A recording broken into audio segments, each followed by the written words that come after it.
Welcome inside Appalachia. I'm Mason Adams. This week, we're revisiting one of our favorite shows. We asked people, what is Appalachia? There ain't no Appalachian mountains around here. Well, so that's why I'm out here Well, you need to go about 300 miles east up to Tennessee. No, I never heard anybody say anything about Appalachia until you came here. I live in the area of the Appalachian mountain range, not part of it, but close to it. So I guess you call me a redneck Appalachian. I mean, this is one mountain range that stretches from Georgia to Maine, and the idea that it belongs only to the southern part of the mountain range defies logic to me. So, what is Appalachia? Back in 2021, my co-host Caitlin Tan and I explored that question with stories from Mississippi to Pittsburgh.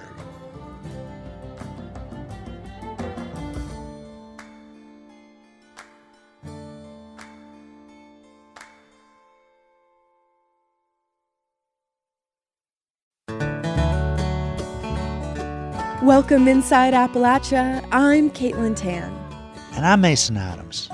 Today, we're listening back to one of my favorite shows, which first aired back in December. We're asking, what is Appalachia? Politically, it encompasses 423 counties across 13 states. And West Virginia is the only state entirely inside Appalachia. Y'all, that leaves so much room for geographic and cultural variation. Like, Western North Carolina feels entirely different from Southeast Ohio, feels different from Kentucky, and so on. I traveled to part of the region that people don't even recognize as Appalachia, Mississippi. In fact, there are 24 counties in the northeast corner of the state that are included in the Appalachian Regional Commission boundary. So I asked people there, do you identify as Appalachian? I consider myself the worst redneck you ever seen. And I live in the area of the Appalachian mountain range, not part of it, but close to it. So I guess you call me a redneck Appalachian. That's Bob Owens, or as locals know him, Pop Owens. I'm near the town of New Hoka, and he's a local watermelon farmer. We're what we call the flatlanders from the Appalachian mountain range. Okay. You know, our third or fourth generation ancestors probably did come out of the mountain range because and we migrated all over the country, you know. Okay. So we probably come down from the mountains at one time, but that is before I was born. As Pop and I are chatting, a customer pulls up to buy a melon. So I decide to ask him, does he consider himself living in Appalachia? What's Appalachia? So technically, this would be part of the Appalachian region, which is, I guess, defined by the Appalachian Mountains and then the surrounding areas. But then it's also become kind of a cultural and economic region as well. So growing up around here, did you hear people saying, oh, we live in Appalachia, or we consider ourselves Appalachian? No, I never heard anybody say anything about Appalachia until you came here, but I'm sure if it's a culture, it must have came from here somewhere, you know what I'm saying? But now, growing up around here is just like growing up around everybody else, you know. We grow our own food, you know, we watch out for each other. Watch out for each other, you know? Yeah. It's kind of like everybody got everybody back some kind of how, you know? Yeah. I like that. Yeah, that's Appalachia. Yeah, that could be Appalachia. But anyway, I got to go right now, Yeah. but it's good to talk to you all. And thank Well, you for watching. I decided to head a little further north to the birthplace of Elvis, Tupelo. Well, that's all right, Mama. That's all right for you. That's all right, Mama. Just any way you do it, that's all right. I'm in downtown Tupelo, Mississippi, which is technically part of Appalachia. I haven't seen any change in elevation or like mountains or hills or anything, and it feels culturally quite southern, less central Appalachian, I guess. The outskirts are pretty industrial. Obviously, there's a heavy Elvis influence here. There's Elvis murals, Elvis statues, a street called Elvis Presley Drive. The local hardware store prides itself on being where Elvis bought his first guitar. And of course, Elvis's childhood home, which has been turned into a museum. I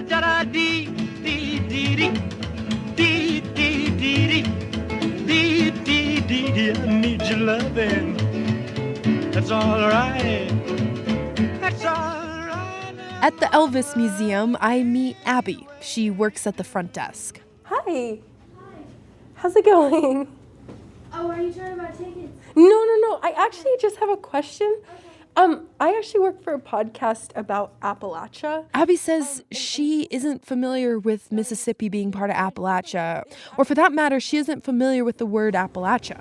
Do you guys have like a term for this area of what you would identify as Mississippian or? Yeah, I guess it would be like Mississippian, yeah. Walking through the humidity a few blocks from the museum, I meet a family on vacation from Florida. Coming to visit here in Tupelo, Mississippi, were you aware that this is part of Appalachia? No, actually, I wasn't. Actually, no. I thought it was like the mountains up in near West Virginia.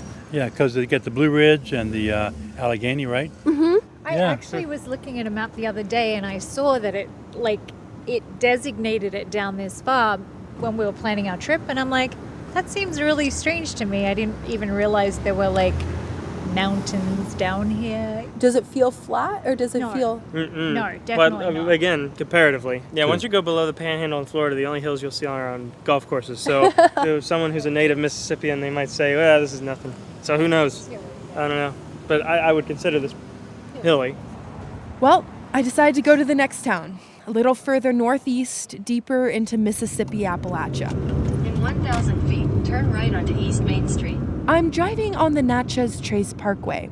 This area is considered the foothills of Appalachia. And for the record, this highway has received some funding from the Appalachian Regional Commission. So the area is lush and green, and it honestly reminds me of West Virginia, just without the hills. I decide to pull over at a rest stop, and I see some folks sitting at a picnic table. I meet a guy who goes by the name Jose. There ain't no Appalachian Mountains around here. Well, so that's why I'm out here Well, you need to go about 300 miles east up to Tennessee. It's hot and muggy out, and Jose says he's genuinely stunned about my Appalachia reporting. You need to go back to West Virginia and Virginia. I know. And Kentucky, you know. This ain't even Tennessee. This is Mississippi. We southern bottomland people, yeah. Also at the rest stop is Eli Tooley. He lives nearby and is taking a break from his bike ride. It turns out he does know about Mississippi Appalachia. Yes, we're considered part of the Appalachians. What do you think about that? We're not Appalachian. But surely there must be some place in Mississippi that considers itself Appalachia, right? If there is, I figure it's got to be in one of the most northeastern towns, bordered by Tennessee and Alabama. So I decided to check out Iuka. It's considered the gateway to Mississippi. Other than the train passing through, the town is pretty quiet. I don't see any people out and about to interview. But amidst the brick storefronts, I do find one door open. Oh, excuse me. Hi. I work for West Virginia Public Broadcasting. I meet Henry and Carolyn Terry. I thought it was going to be about the tornado. Oh. We've been cleaning up after, Was there a bad? Two tornadoes hit Saturday. Week ago today, 2 tornadoes. Helping them clean up is Andrew Bassford. He lives a few miles south of Iuka. I wouldn't consider this Appalachia, no. I think we're a little too far west for that, but we don't consider ourselves Appalachians around here. It's not a word that we really associate with ourselves, I guess. We're just plain old Southerners. How would you describe, for people listening, what the landscape looks like around here? It's beautiful. Lots of old trees. It's beautiful, but there's not, I would consider Appalachia more towards the Birmingham area where you're getting into the mountains and stuff. But here it's pretty flat. The tallest point in Mississippi is right down the street, Woodall Mountain, and it's pretty much a hill. And that's the tallest spot in the whole state of Mississippi. Woodall Mountain is at 806 feet in elevation. For reference, the highest point in North Carolina, Mount Mitchell, is more than 6,600 feet in elevation. So that means Mount Mitchell is 8 times higher than Woodall Mountain. So if there aren't really any mountains there, and people I talk to don't really think of themselves as Appalachian, why is it considered part of Appalachia? Justin Randolph had the same question. He's a U.S. history professor at Texas State University. And in fact, the only people I've ever heard or talked to about it who knew were also in the historical profession. And for them, it just sort of exists as a quaint sort of, isn't that comical, isn't that funny thing. But what sent me off was on a mission to figure out more, was to sort of see if it was actually a little more than just comical, and to see what the roots were and what the lasting impact had been. Randolph details what he found in his article called The Making of Appalachian Mississippi. He takes us to the mid-1960s. That's when President Lyndon B. Johnson introduced the so-called War on Poverty.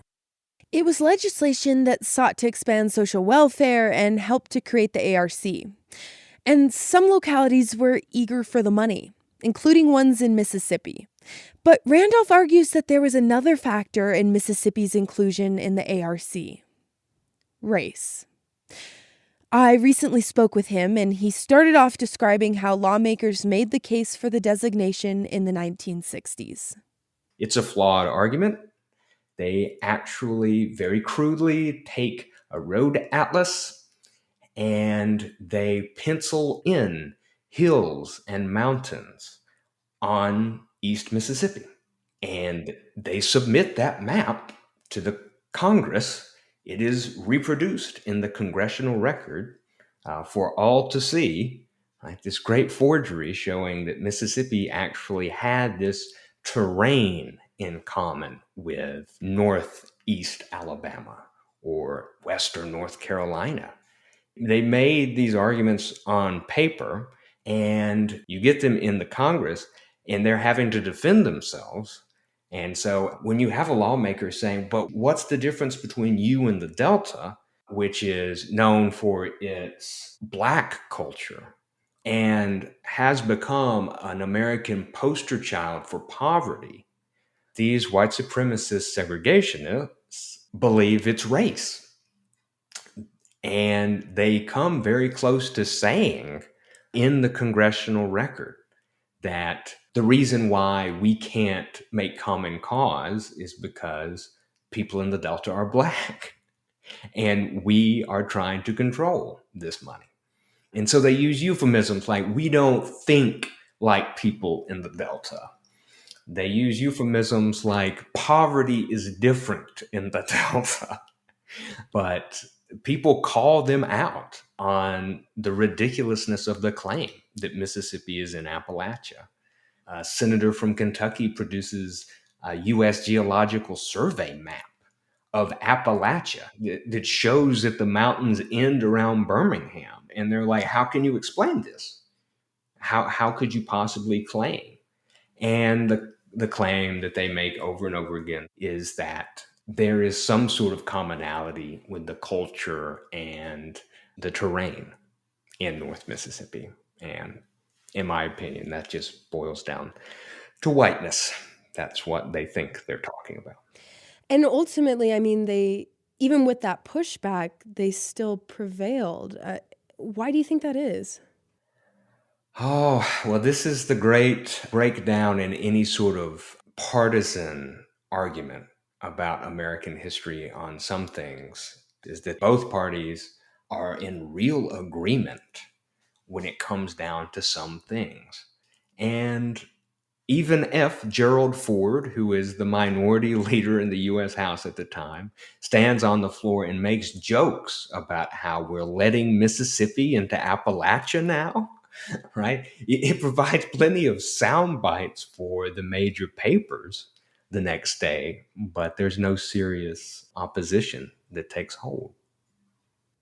So just to kind of summarize, so these lawmakers and officials from the Mississippi area, the idea to get those counties to be part of the ARC was to get that federal funding, and the idea was that money would stay somewhat in white hands, I guess in a way continue kind of segregation. Yeah, it was to keep the federal dollars flowing, but to be in complete control of them.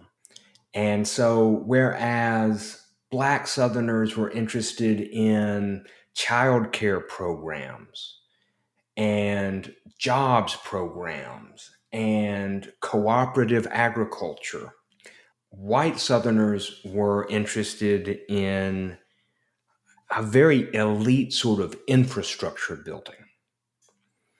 Infrastructure building that would ultimately only make their lives better, that would make it easier, for instance, with those roads.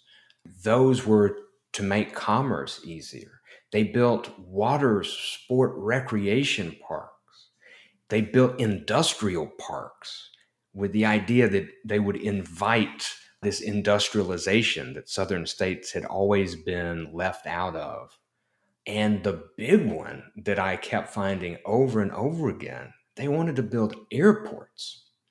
And of course, if you think about the difference in the type of person who is using a catfish cooperative to maybe make money and to get fresh fish to eat versus the kind of person who's going to be flying out of an airport in East Mississippi in, say, the early 1970s, when a great deal of this money starts rolling in. It's just two different worlds.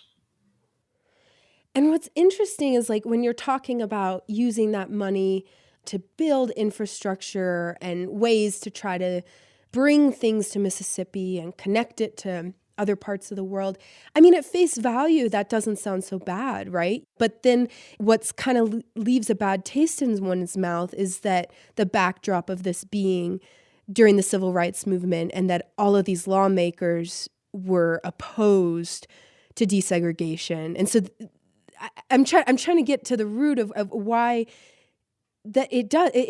One feels unsettled by it. Yeah, no, I hear you 100%. And in some ways, it is the epitome of the ARC. It's the epitome of the Appalachian Regional Commission doing exactly what they said at the beginning. It was really about building infrastructure to connect it and feasibly to help these regions become self-sufficient in a way that they've never been. And so in some ways, like, what happens in Mississippi is exactly what they imagined it could be. But that's if you completely evacuate the scenario from the political reality on the ground, right? Where you have people in the heart of the civil rights movement, and after, and you say, well, people are still there on the ground, are still fighting for political power that was supposed to come with the right to vote, but that they didn't see any results from.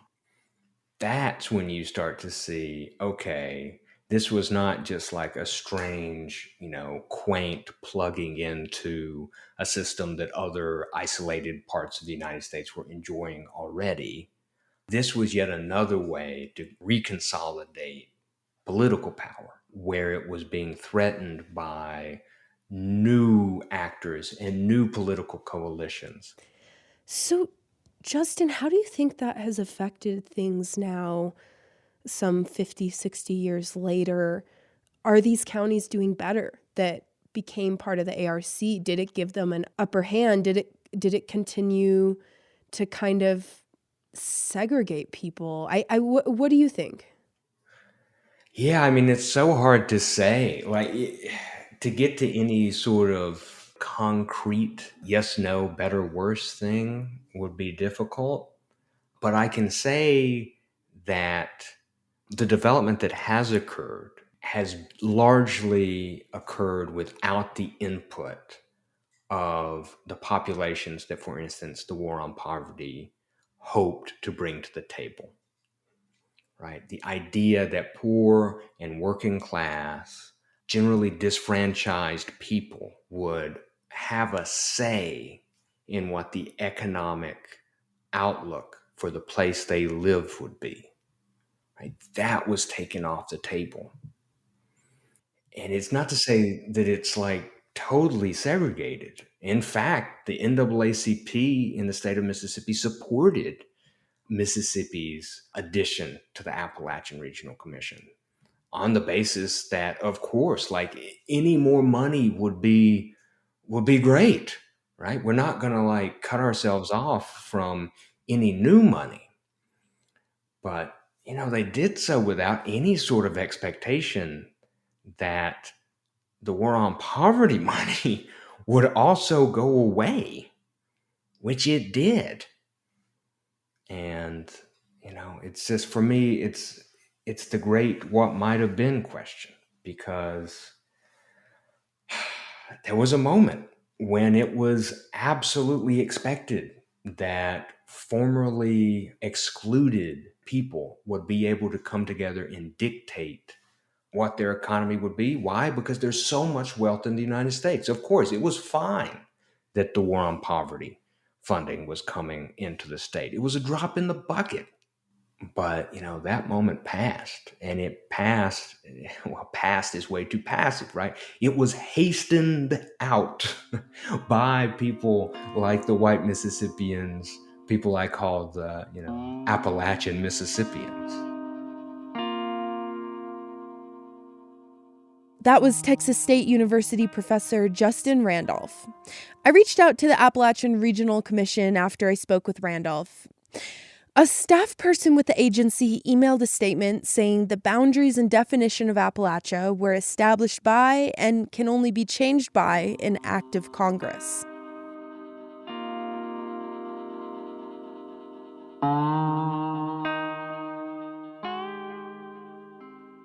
Mississippi isn't the only place where Appalachia's boundaries get squishy. We'll hear more on how Appalachia's borders were drawn up in just a bit. And why some parts of Virginia feel like they should be part of Appalachia, but they didn't end up in the ARC's definition. Why not? Because I would try to explain to my students these maps that we have that claim some counties in Virginia as Appalachian and some counties in Virginia as not Appalachian, and the students in front of me are wondering why they're not included. You're Inside Appalachia. I'm Mason Adams. And I'm Caitlin Tan. We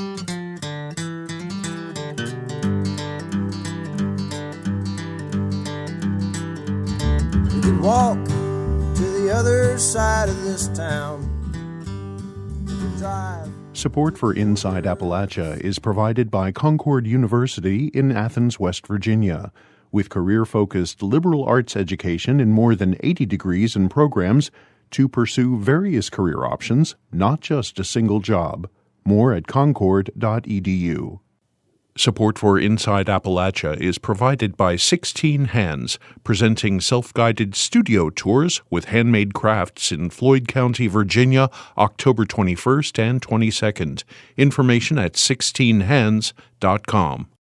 In the Greenbrier Valley.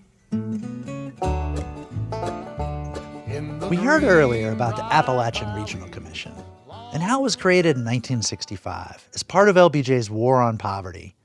Some localities were clamoring to get in, but on the eastern edge of Appalachia, something else was going on. The ARC's boundary through Virginia leaves out Roanoke, which is a major gateway into the mountains. And it leaves out the Shenandoah Valley, which is basically this long valley that runs southwest down Virginia's western edge, with the Blue Ridge on one side and the Alleghanies on the other. Those ranges are both part of the Appalachian Mountains. The Shenandoah Valley is also part of this larger geologic feature called the Great Valley that was the primary migration route for European settlers beginning in the mid-1700s. They came from Philadelphia and the Northeast, down the Great Valley, and then at different points could cut off into deeper parts of Appalachia.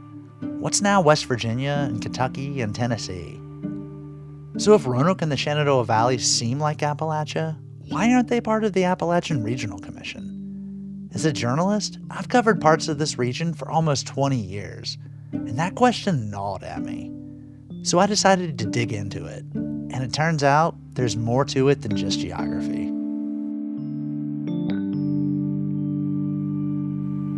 Catherine Brown is a Shenandoah Valley historian. She says, yes, if you're talking geography, the valley might be considered Appalachia. But its history seems to be so different from that of much of Appalachia. I think the kind of very successful farming culture that developed in the Shenandoah Valley differed from what was possible for a lot of the small landholders that were in many areas of Appalachia. Also, the Shenandoah Valley was not so tied to extractive industries. By extractive industries, she's mostly talking about coal. The Shenandoah Valley is known for its farming, not its mines. But there are a lot of parts of Appalachia that don't have coal mines. So I also spoke with another Shenandoah Valley historian. Nancy Sorrells actually works with Catherine Brown on a small publishing imprint that makes local history books.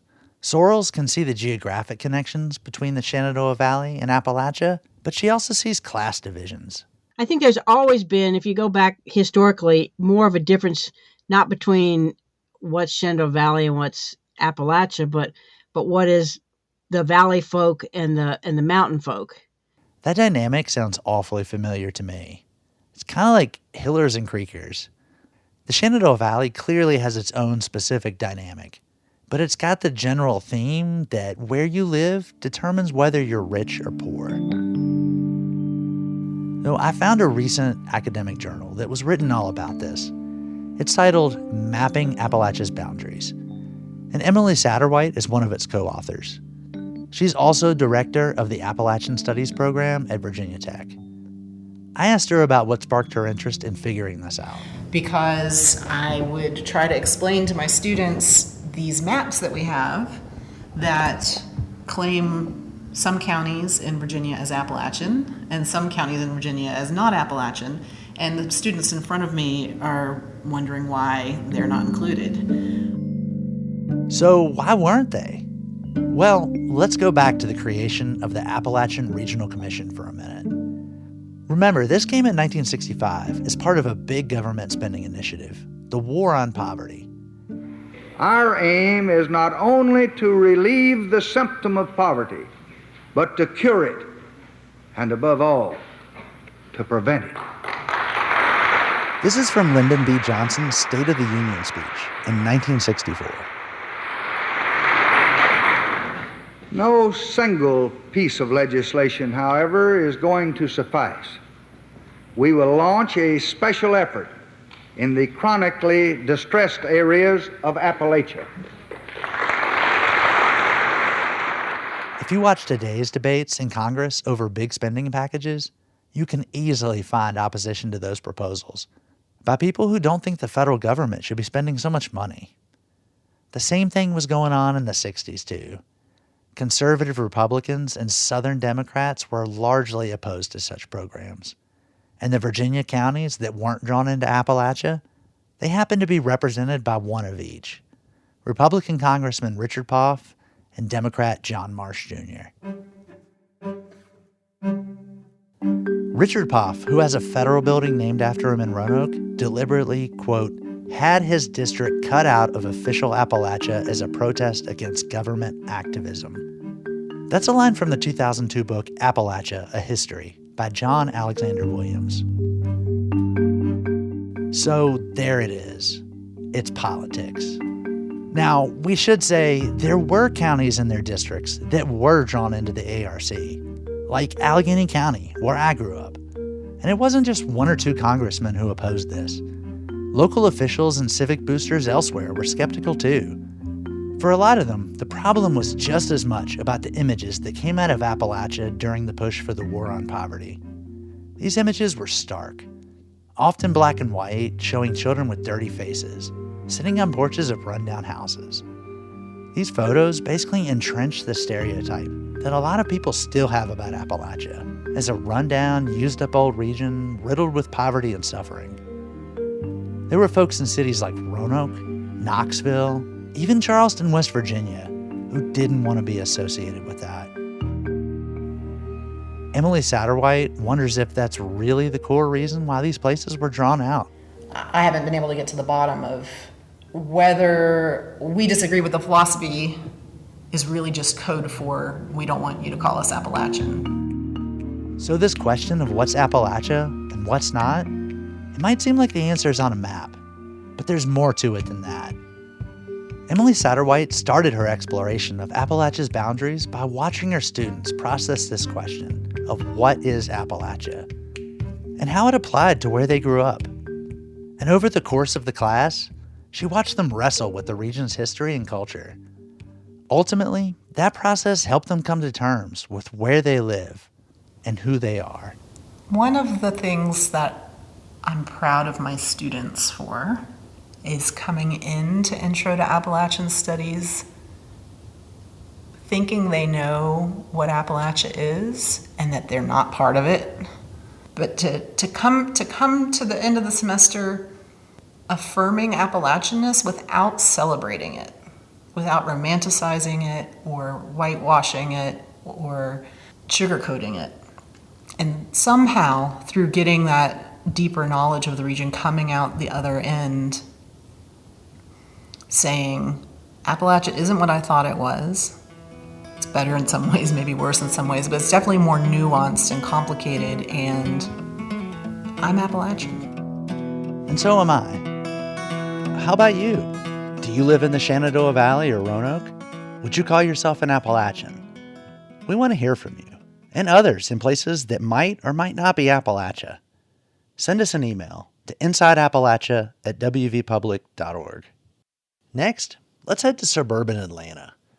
The ARC defines 37 counties inside Georgia as part of Appalachia. The state marks the southernmost end of the Appalachian Trail, but it's a big, diverse state. We wanted to see how closely Georgians identify with Appalachia. We sent reporter Jess Mador to Appalachian, Georgia to investigate the question. She has the story from here. I started in the small city of Norcross in Gwinnett County near Atlanta. Historic Norcross is a small district bisected by railroad tracks, lined with brick storefront shops and restored Victorian homes. What would you say if I told you that this county was part of Appalachia? Did you know that? I did not know that. It wouldn't surprise me, but I didn't know it. What comes to mind when you think of Appalachia or North Georgia? Mountains and hills. Yeah, the Appalachian Trail. What do you think of when you hear the word Appalachia? Kentucky and Tennessee, more mountainous, a lot of folk music. That's kind of what I think of. West Virginia, rolling hills, coal mining. What do you think the stereotypes are that we often hear about Appalachia? Rural, hardworking, poor. I would think the stereotype is like poor hillbillies scrapping along. Yeah, I mean, the stereotypes, you got the carpetbagging Yankees living in Atlanta, living it up, and the uneducated, dumb hick hillbillies up there, shooting everybody and doing moonshine. So I mean, there's all kind of stereotypes, but there's always a tiny grain of truth and a whole lot of lie in it. So I think sometimes it can keep going on even without ill intent. I'm from Louisville, Kentucky, but all my cousins were in Ohio. We'd visit in the summer, and the same thing. They're like, oh, y'all have shoes on. They just assume because we're hillbillies from Kentucky, we weren't around barefoot all day. These are cousins that we see every year. So there was no malicious intent, but that's just what they thought it was going to be like, What do you think can get us over those kinds of arguments on both sides? You have to just have a lot of people coming together and meeting and getting to know each other. As long as there's a separation, you're going to make up stories because you don't understand it. That's really the key. How would you describe this little town? It was founded in 1870, and it is a railroad town, very diverse. converting from older to younger people. Were you aware that this is considered part of Appalachia? Part of Appalachia? Okay. Did you know that? No, I did not. How would you describe this little town? So we are in historic Norcross, Georgia. I mean, I know the Appalachian Trail comes through Georgia and that a lot of people walk that. If we were further north, I would have said, oh yeah. From this particular location, no. Do you have any reaction to knowing this now? What I'm going to do is have a second look at a map of our United States and really look at where Appalachia is. So it's educational to know. So perhaps I'm just not as acutely attuned living in Norcross because it seems Atlanta suburb-esque to me. And so now that I have this new piece of information about Appalachia, I will look again at where am I historically oriented in the world. Many of the people I spoke with for this story told me they'd like to see more opportunities for North Georgians and people in the rest of the state to come together. And whether they were aware of Georgia's Appalachian boundaries or not, many say more cultural exchange could also go a long way in helping Georgia overcome its polarizing political divide. For Inside Appalachia, I'm Jess Mador.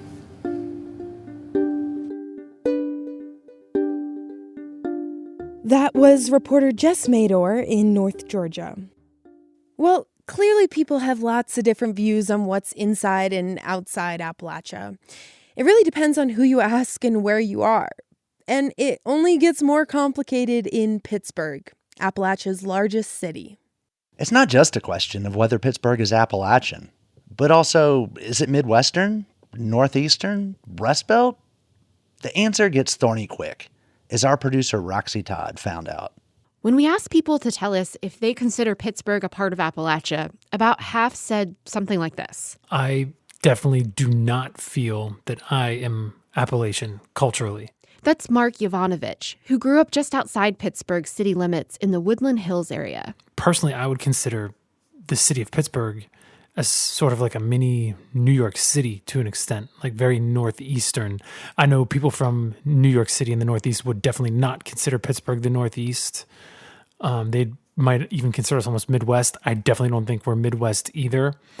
So yeah, I think we're like a mini New York City, but most realistically, I guess we'd probably be lumped in as like a Rust Belt city, which makes enough sense, but definitely not Appalachian culturally.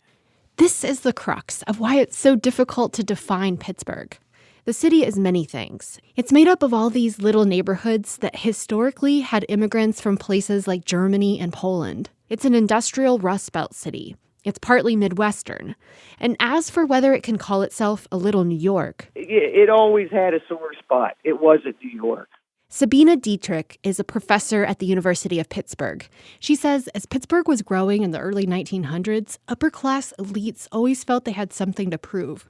The city wasn't, and never would be, as important in the eyes of the nation compared with New York City. The difference in Pittsburgh is it didn't grow after 1920, period. When immigration was opened in 1965, and the United States opened its borders again after closing them in the 1920s, people weren't flocking to Pittsburgh because there weren't any jobs here. Pittsburghers were seeing their city shrink and younger generations move away. And as the city got smaller, it was even more difficult to compare Pittsburgh with larger cities like New York. On the flip side, over the border in Chester, West Virginia, Susan Maslowski grew up in Pittsburgh's shadow. I grew up in the northernmost town in West Virginia, which is even farther northwest of Pittsburgh. And we did all of our shopping and all of our entertainment, everything that we did centered around Pittsburgh. That was where we went. Now, living in West Virginia and that close to Pittsburgh, I do consider myself Appalachian. For Maslowski, being Appalachian was an identity she claimed. And I'm wondering if it didn't have something to do with the fact that, we were taught West Virginia history from like the 4th grade until the 8th grade, and that was just a part of it. Maslowski's feeling that Pittsburgh is Appalachian is not just something people in West Virginia believe. When we put a call out on social media asking for perspectives, we heard from several Pittsburghers who agree, including Brian O'Neill, who wrote a book about Pittsburgh called The Paris of Appalachia. My original title for the book was I Love Pittsburgh Like a Brother and My Brother Drives Me Nuts. But when I turned it in to my editor, she said, your title is really here on, I don't know what it was, page 3 of the book, where I referred to what was at the time this derisive sort of semi-put-down of Pittsburgh, like people called it the Paris of Appalachia, like, sexiest guy in the Big Bang Theory or something, And I couldn't figure out why that should be a put-down, because Paris is nice, and Appalachia is a beautiful part of the world. And if we were called the Paris of the Rockies, we wouldn't run from that. So why would we run from this? Why don't we embrace it? So that became the title of my book. What is your argument for why you consider it a part of Appalachia? I know you pronounce it Appalachia. How do you say Appalachia? Yeah, I say Appalachia. We're right at the point. I think the Mason-Dixon line, below the Mason-Dixon line, it's Appalachia, largely. People pronounce it that way. And I think above the Mason-Dixon line, it's Appalachia. We're very close to the Mason-Dixon line.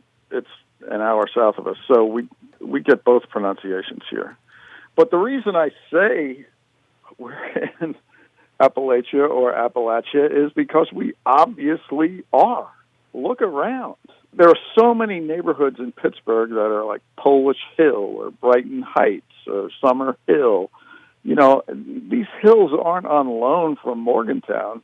They're ours. And there are people in Pittsburgh living at a higher elevation than some people in Morgantown or who are in the valleys down close to the river. I mean, this is one mountain range that stretches from Georgia to Maine, and the idea that it belongs only to the southern part of the mountain range defies logic to me. And what's the response been from people in Pittsburgh to the idea that Pittsburgh is, in your opinion, Appalachia? Well, since I wrote the book, which it came out in 2009, so it's been around a while, and it's done pretty well. I think people have come around to the idea. They didn't have much reason to think about it before, but I guess I put it in their face. I didn't coin the term. As I said, it had been used before. A lot of people were using it as a sneering kind of put down. But now I don't think it's used that way. There's people wearing Paris of Appalachia T-shirts now, and there are keychains. I'm not getting any of that money, but it makes me smile. Maybe people in Pittsburgh are coming around to this idea that they are Appalachian. One Pittsburgher who says he changed his mind is Ben Cusserow. I think the main reason why Pittsburghers don't see themselves as a part of Appalachia is because they only see Appalachia as one thing, right? They only see Appalachia as the stereotype of poor mountain folk. What changed his own perception was learning that his ancestors actually smuggled whiskey into Pittsburgh from West Virginia. They transported it by canoe over the Mon River. Once I realized that, I started to do more research and get more interested in how Pittsburgh is connected to the rest of our region rather than being secluded.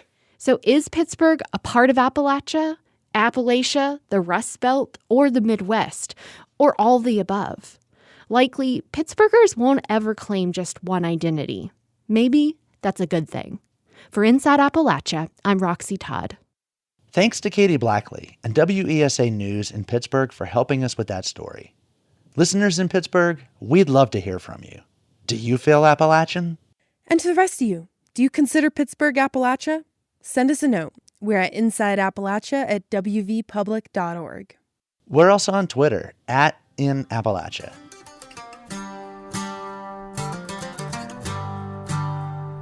Got that sweet mountain soul. Now, there's one place in Appalachia where there's no question it's Appalachia. This place is a town in southwest Virginia, and its name? Appalachia. Back in 2015, we asked reporter Jade Arthur-Holtz to check it out. Did you know there is a town in Appalachia called Appalachia? We spoke with Annika Ever regarding this town of about 1,700 in Wise County, Virginia. My name is Annika Ever. I'm from St. Paul, Virginia, which is in Wise County. That's also the county where the town of Appalachia, Virginia is located. I haven't really heard any folklore. Everything that I've heard is just that Appalachia got its name because of the Appalachian Mountains. Although I have heard the nickname, the Magic City of Wise County. I don't know where that nickname came from, and I don't know anybody in modern times who uses that term, but I have seen that in some historical records. Maybe the reason the town was called the Magical City is because it's located in the heart of the Appalachian Mountains. It is located with mountains all around it, kind of like in a little tiny valley. It's a coal mining community, or it was a coal mining community, so some of the houses still have that coal camp look to them. But in general, it looks like any other small town in America. They have swimming pool and grocery store and everything every other small town has. It's very pretty, actually, all around it, the mountains and everything.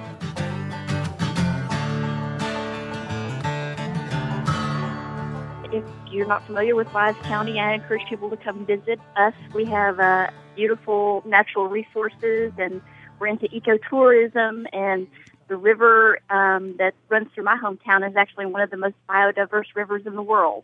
Is it the Clinch River? Yes, it is. It is, yeah. Now, for the big question. How do the people of Wise County, Virginia, pronounce the name of this little town in the middle of the mountains?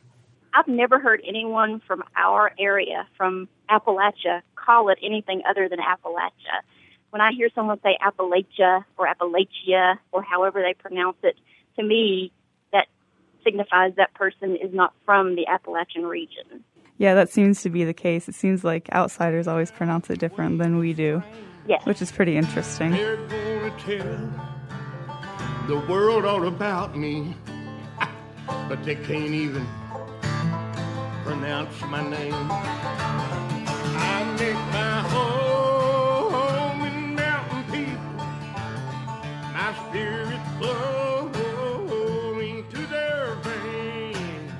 My soul lives with them forever. Appalachia is my name.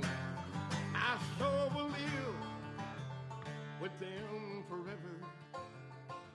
Appalachia is my name.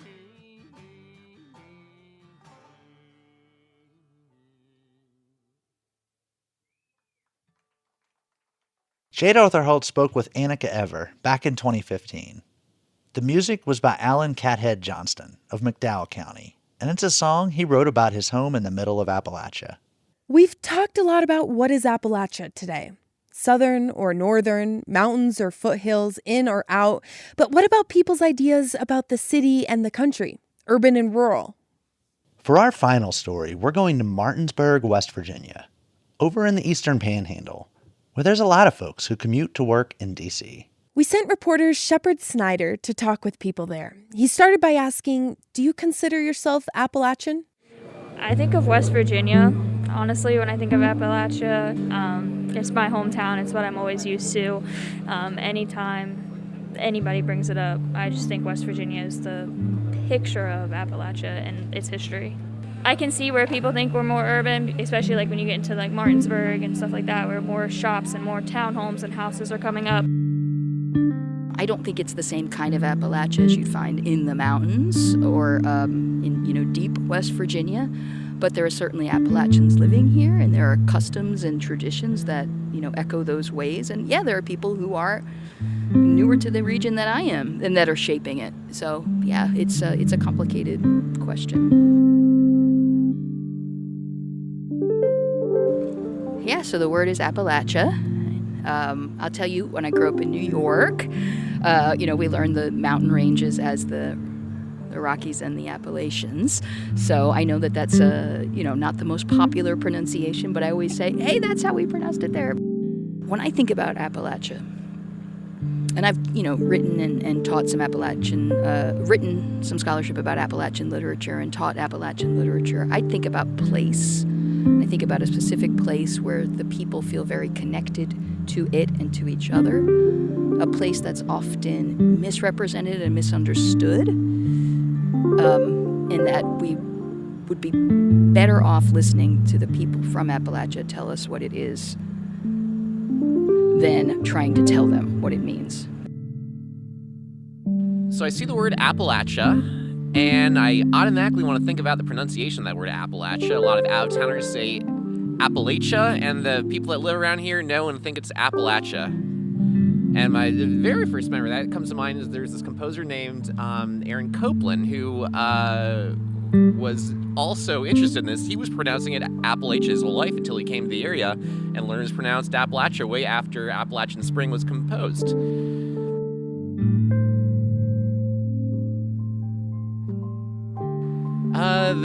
I think about the mountains, I do, and the space, but there's a lot of darkness too underneath all of it. I think it's the light, the way the light gets caught on the trees and the mountains and the shadows beneath and the rivers. I don't know, like a big part of me, like I feel it gets tugged and pulled out, and I want to go explore and discover and yearn for something I can't quite put my finger on. But where I live specifically, it's more rural and more mountains, lands. So that's what I love about where I live. I would never want to live in the inner cities of the Eastern Panhandle. I love being on the country too much. If you haven't been, come visit because it's amazing. It's beautiful and you won't regret it. I love Appalachia and I love West Virginia. That was Sierra Godfrey, a student at Shepherd University. Those also interviewed were Shepherdstown local Peter Harmon and Shepherd University English professor Heidi Hanrahan. Reporter Shepard Snyder produced that story.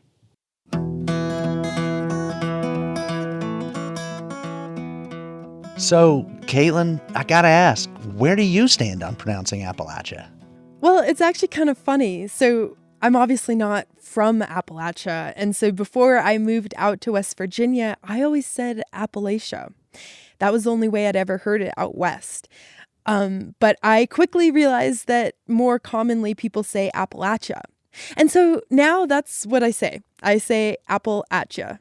I've heard plenty of folks who say it both ways. And probably growing up, I maybe said it both ways too. But at some point, Appalachia kind of sunk in, and that's what I stuck with. But I did have a point a few years ago where I felt like a lot of people were getting angry about the pronunciation. And I think a lot of folks who say Appalachia aren't necessarily being dismissive.